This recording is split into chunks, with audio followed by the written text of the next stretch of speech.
Hi, I'm Effie, and in this video I'm going to be going through the 10 most surprising books that I read in 2024. Before I actually get into the list of 10, I do have 3 honourable mentions, and they're on this list because I read them as part of a video where I read my best friend's best and worst of 2023. Her channel is Head in the Books. Please make sure to check her out and give her a wee subscribe if you haven't already, which you really should if you're watching my channel. So honestly, like, them appearing on this list shouldn't really make them surprising, because I know she liked them, so why should I have been surprised? But apparently I was. So we have Pretty Girls by Karen Slaughter, and this was just such a twisty and turny book, and I absolutely loved it for that.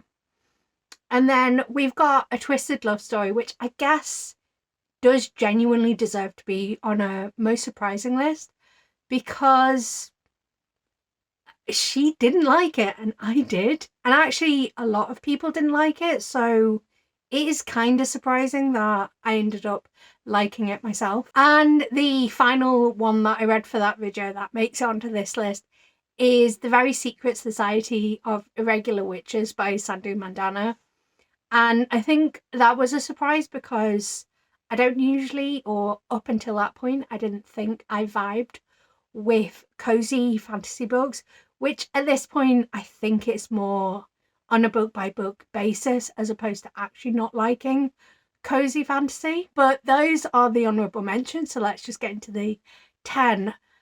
These are, well, some of them are going to be books that I was surprised that I liked, and some of them are going to be surprising moments.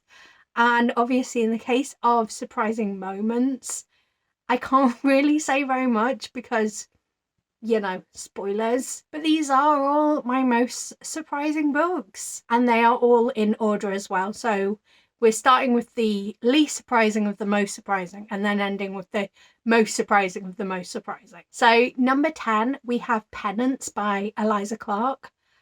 I picked this up because I'd read an extract of, I think it's like the first 20 pages or something, and I really enjoyed it. I got a certain vibe from it, and that wasn't what the overall book was going to be like. I thought it was going to be a lot more interview style, because the extract mostly covers this sort of transcript of a podcast and doesn't really give a flavour for the fact that this is a lot more of a prose book. There are extracts of transcripts and whatnot, but generally it's written in a prose style. So the general premise of this book is that on the same night that the UK voted for Brexit, a young girl was brutally murdered, and kind of what were the actions that led up to that, and I guess the lasting impact as well. But this book is so much more than that. This is a book that examines our relationship with true crime and really holds a mirror up to the reader. And I enjoyed that so much, because it's clear that Clark has had quite a large scope for this story, and it very much feels like no stone has been left unturned. I thought this made a really good companion read to Bright Young Women, and I just so happened to be reading those two books concurrently. I also think there's a possibility that this book could appeal to readers that liked something like True Crime Story by Joseph Knox, as it is investigating a fictional historical crime, but it's so vividly depicted that you kind of go online and go, oh, is this a real thing? I need to know more, which obviously is also quite amusing, given that this book is sort of being like, is your relationship with true crime something that's healthy? Is it doing an injustice to the victims? Are we giving too much light to the people that commit these crimes? But this is also a story that has complexity. Like, these narratives of the people that carried out the crime, like, at no point is it forgiving them or trying to excuse the crime that they committed, but it's showing the complexity of people that can end up in this situation. And I guess it's also showing the different ways that if someone had stepped up and stepped in earlier, this greater tragedy could have been avoided. Coming in at number 9, we have Dark Lover by J.R. Ward. And I think the reason this one surprised me is because this is somewhat of an older book. So I didn't expect to love it as much as I did. I'm pretty sure I gave this a 5 stars because it just hit all the right spots for me. And that's not to say that there aren't some bits of the writing that feel questionable and feel more of their time, but overall I had a really good time with it, and I'm looking forward to reading more in the Black Dagger Brotherhood series. And hopefully I'll get back on track with buddy reading them with my best friend, which was the intention, but we're not very good at doing buddy reads, or at least ones we deliberately plan to do. Naughty or Nice by Sophie Snow. I don't like, it's a bit funny putting a Sophie Snow on my most surprising, because Sophie Snow is one of my favourite authors. So having a Sophie Snow book on my list as if it's surprising that I loved it feels a bit weird, but at the same time, this is a holiday romance, specifically Christmas, and I am quite grinchy when it comes to holiday romances, even though there may be one or two on my best books of the year. You'll just have to wait and see for that one. Like, I'm not gonna like plug for you to subscribe, but yeah, there may be something there. I mean, you've probably already, well, you may have seen my Christmas vlogs where I actually talk about some Christmas books I read this year. So not all of them are not a win for me, but it did surprise me. I think also because this kicked off my holiday romance reading for the year, and it being an immediate win was just such a good feeling, and I guess just reinforces that if Sophie Snow writes it, I'm gonna love it. Starter Villain by John Scalzi. I don't know. I think with this book, I didn't really know what to expect. Like, the cover with, you know, this cat in a business suit. I think it's in a business suit, if I'm remembering correctly. And it says, like, he's your new boss or something like that. Why would it say he? She's a she. Meet your new boss, maybe? Anyway, I didn't really know what to expect from this book. And I think I'd read a Scalzi short story before, but I'd never read a full length from him. And I absolutely loved this. This had me chuckling. I thought it was a really smartly read book. The essential concept is that this young man is pretty down on his luck, doesn't have much money, is living in his parents' property because his siblings can't sell it whilst he's still living in it. And then his uncle dies and he kind of inherits his uncle's company, except his uncle's part of this league of supervillains. And, you know, you have these wacky talking cats and talking dolphins, and he's thrust into this world of supervillains. It does not take itself too seriously at all, and was just overall a really enjoyable ride. No Place Left to Hide by Megan Lally. I still haven't really decided if I enjoyed this book or didn't, but it certainly surprised me, especially when I think about how I felt at the start of the book versus how I felt at the end. And yeah, it was a surprising book. I think this is one where it's like a surprising moment, surprising revelation, as opposed to like surprised about how I felt about it.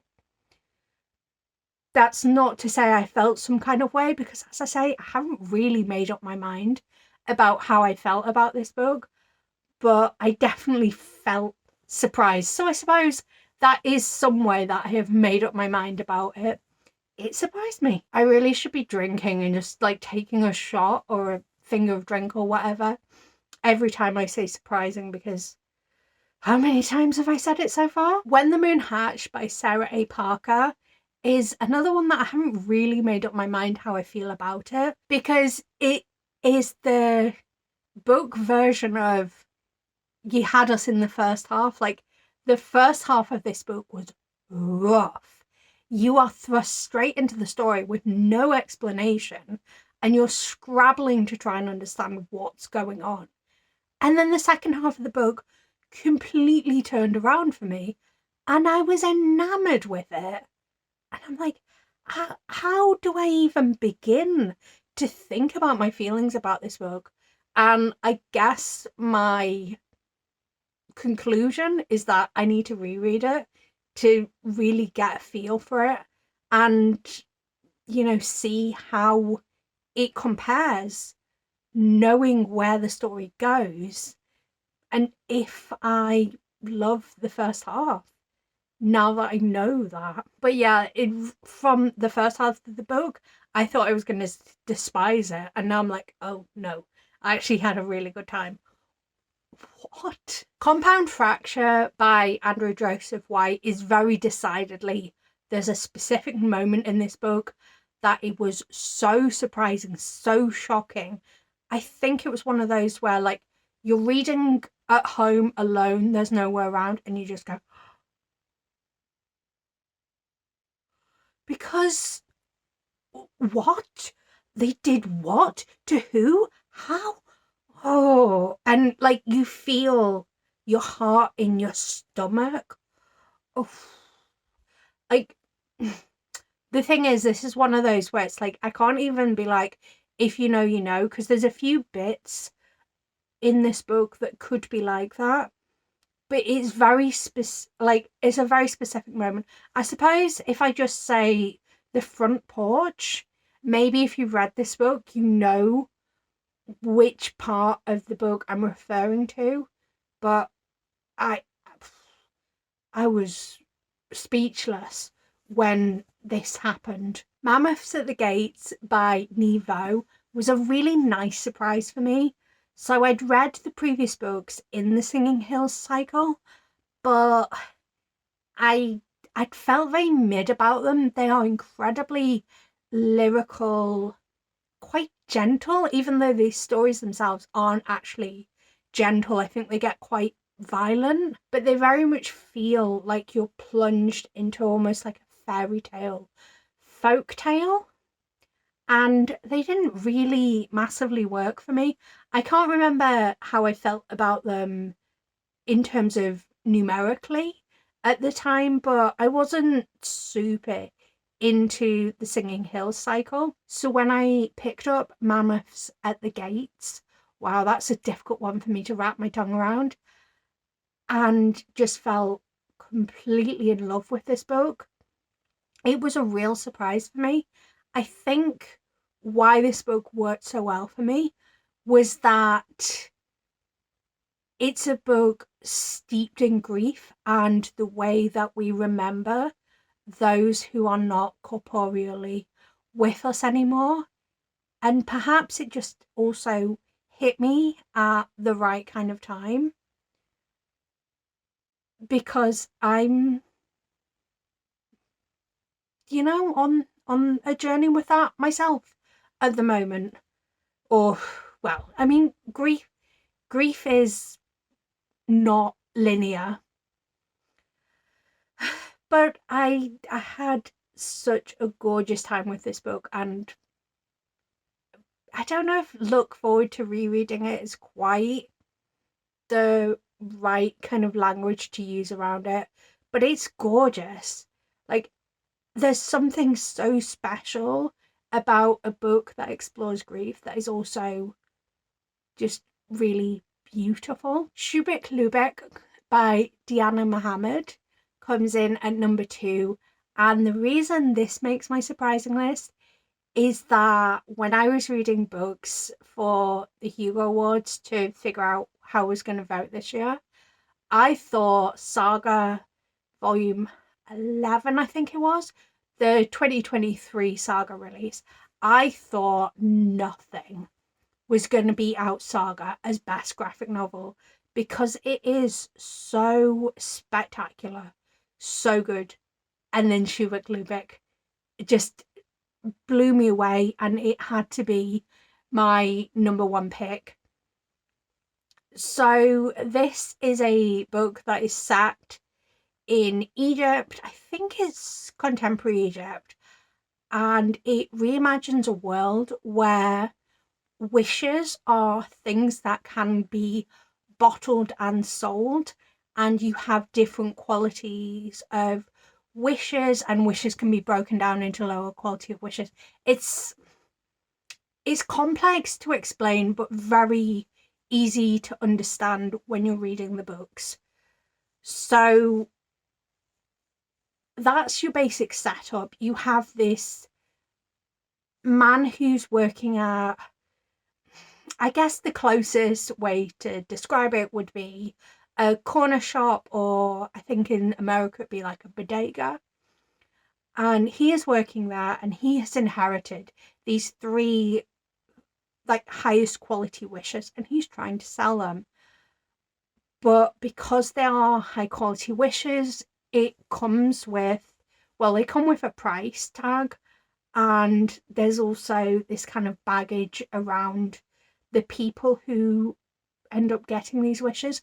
And the reason he is not using them for himself is that he has a faith objection to them. So this story is told through three interconnected stories of the people that end up using these wishes, and it's gorgeous. It goes so much deeper than I expected this story to go. It also is a very well thought out world building where colonialism is something that is very openly being discussed, because you have countries that are wish rich, but they have their wishes mined and owned by richer colonial power countries. So this was just a complex and thoughtful story, and it just blew me away, really. And then in our number one spot, we have Galatea by Madeline Miller. I'm really thinking I may have mispronounced that, but that's how I've been thinking it's pronounced in my head. So the reason this is my number one is because this year I read The Song of Achilles and absolutely despised it. And to my recollection, Circe, I don't know. See, I don't remember particularly liking it, but apparently I think I gave it a 4-star when I read it. So maybe it's one of those where, in retrospect, I didn't particularly love, but at the time I enjoyed. Basically, I just thought Madeline Miller didn't really work for me. And then I read this short story and I was in awe of it. I don't know if it's because I wasn't particularly familiar with the mythology, or if it's because her writing style works particularly well for me when it's in short form, but it was just such a big surprise to me that I loved it so much. And those are the 10 most surprising books that I read this year. I'd love to know about the books that surprised you in 2024. But until next time, thank you for watching. Love you. Bye.